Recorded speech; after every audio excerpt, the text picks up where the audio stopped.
touch the sky. They come back until the 4th of July. Walk in the door.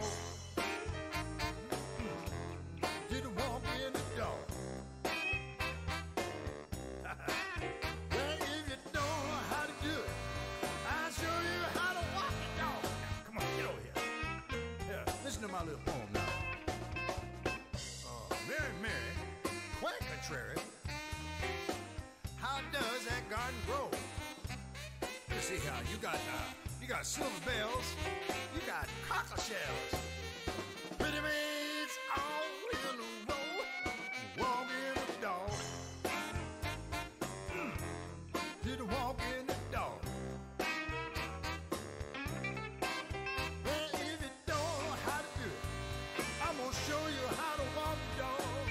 Lord, get over here, boy. Get away from that tree. Come on. Just a walking.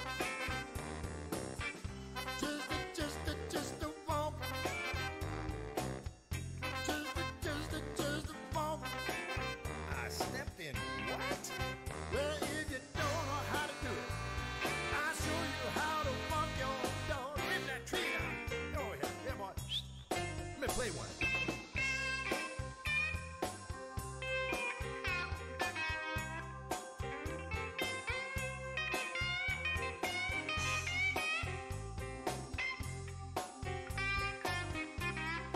I'm gonna buy me a new dog.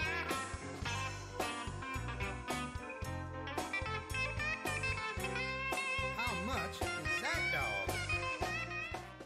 Can you handle the truth about Canada? You can start by checking out NephilimFilms.com.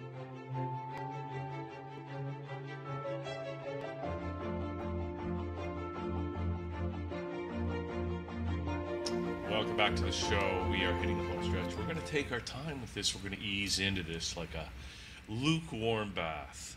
Maybe just a hot, not a hot, too hot. We're not going to scare people, but we have Doug Force here. And welcome, Doug.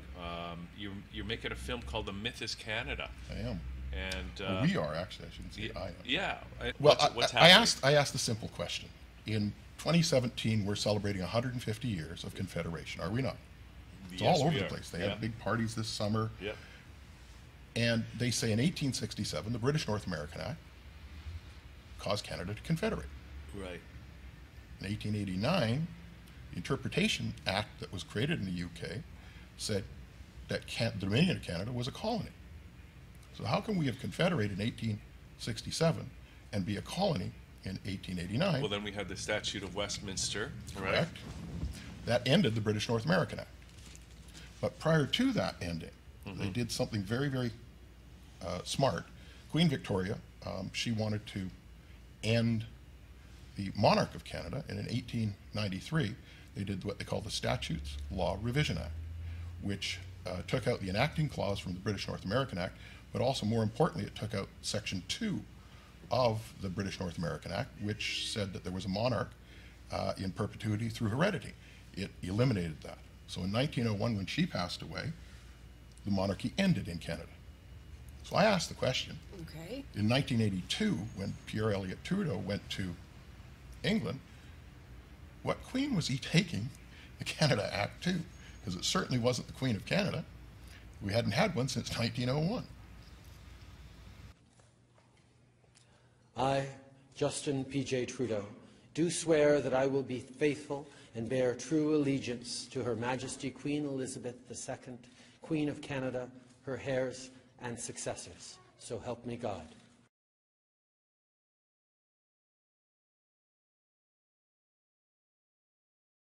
This year, Eldon Warman, he had a wonderful website called DTax Canada, where I read on DTax Canada many years ago now.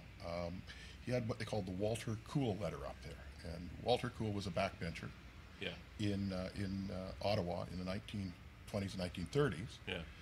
And he wrote a letter, very famous letter, to René Lévesque in 1976, when René Lévesque was having a big thing in Quebec for the PQ.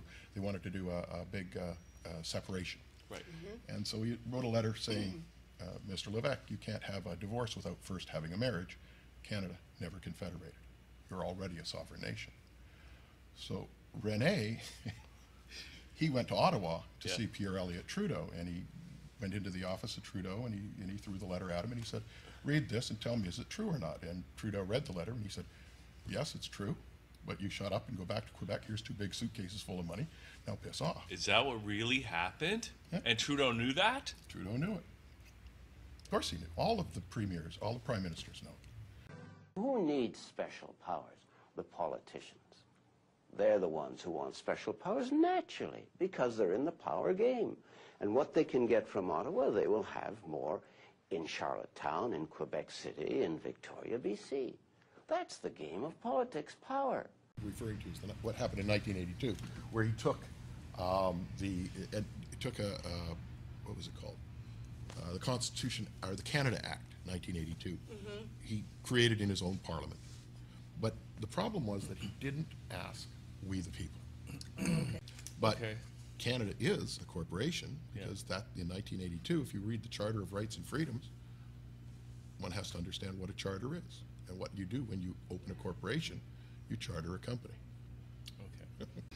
I remember Harper, when he was government a few years ago, he was in an interview in Calgary, and he made claim that the federal government is a de facto government, which means it's an unlawful and illegal government. The Governor General just recently, the one before the one that's in there now, she made it very clear that she was a de facto head of state. Right? That's why we need this movie to come out. And that's why we need to stand up against the NWO and make sure that their plans do not succeed. Because we have the power. We, the people, have the power.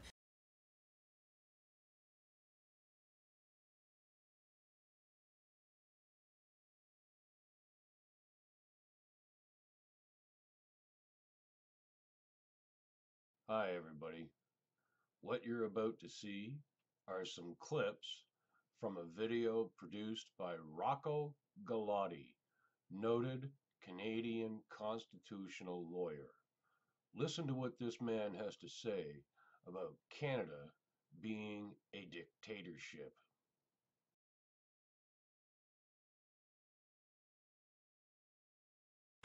Now, subject to questions, that's all I want to talk about the Bank of Canada, but my gracious hosts here have asked me to briefly talk about some of my other cases and how they're separate, or how do they fit in with the Bank of Canada case. So unless I'm boring you, I'll take 5 to 7 minutes, and I can just briefly talk about the bigger picture, if it's okay with you.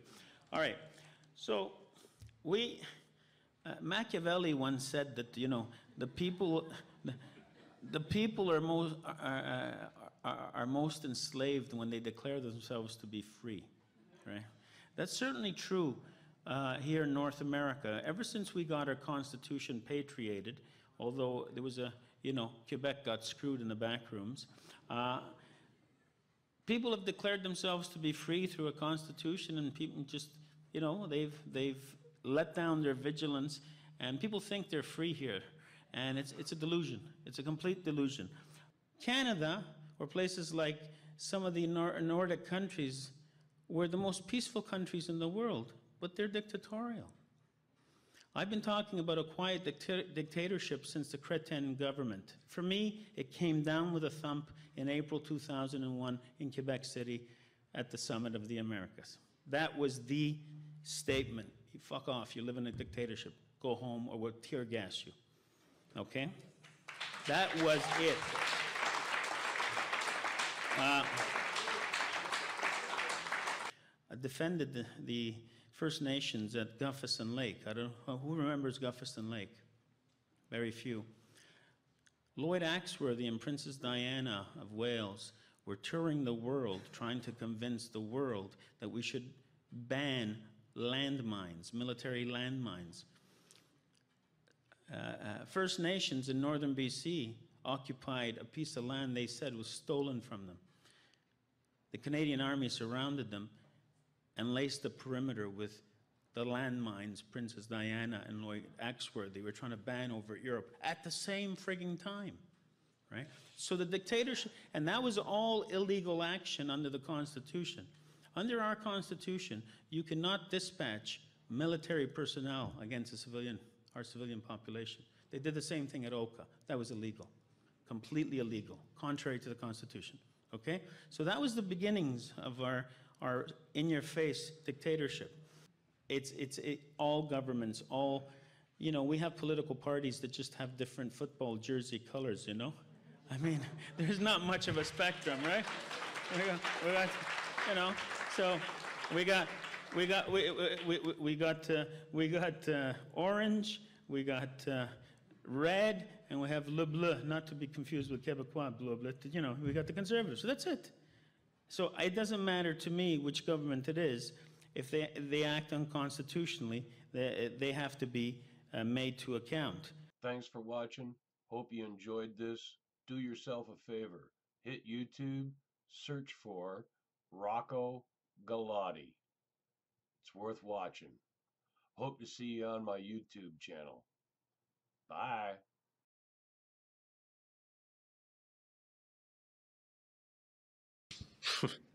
The greatest threat to our freedom of speech, I would say, is political correctness.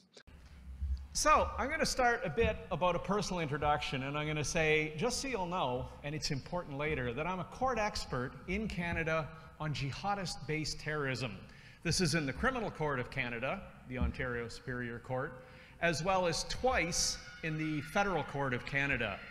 I'm also a court expert on the reliability of intelligence as evidence, and there's a huge story behind that. But anyway, all of this is going to be important later. I'm going to come back to that. But meanwhile, so why do the Islamists, why do they need this M103 motion? It's actually very simple and very clear. The ideology of the Islamist is so abhorrent, so barbaric, so misogynistic, and so anti-democratic that it cannot withstand public debate. It cannot withstand the exposure of sunshine. For instance, actually, one perfect example, seeing how we're here in Toronto, Toronto Police Force has a chaplain, an imam, who's educated at the University of Medina, advocates wife beating, advocates some of the worst aspects of Wahhabi Islam. But yet he's a chaplain for the Toronto Police Force. So more people should be questioning the Toronto Police Force and saying, why is that guy your imam? Why not somebody from one of the more modernist organizations? That would be just one approach at the civic, provincial, and federal level.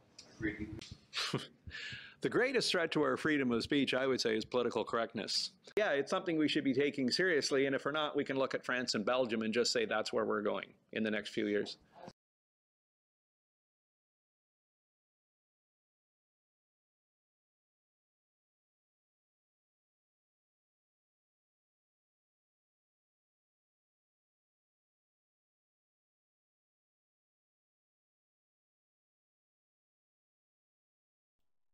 There, now you can even hear me. I'm still getting used to this OBS, and to be honest, I had the mic turned off because I was busy doing other things, checking YouTube and volumes, and I had my other computer going over here. It seems to be working, so hopefully tomorrow night I can have a decent broadcast. Fingers crossed. Say goodnight, YouTube.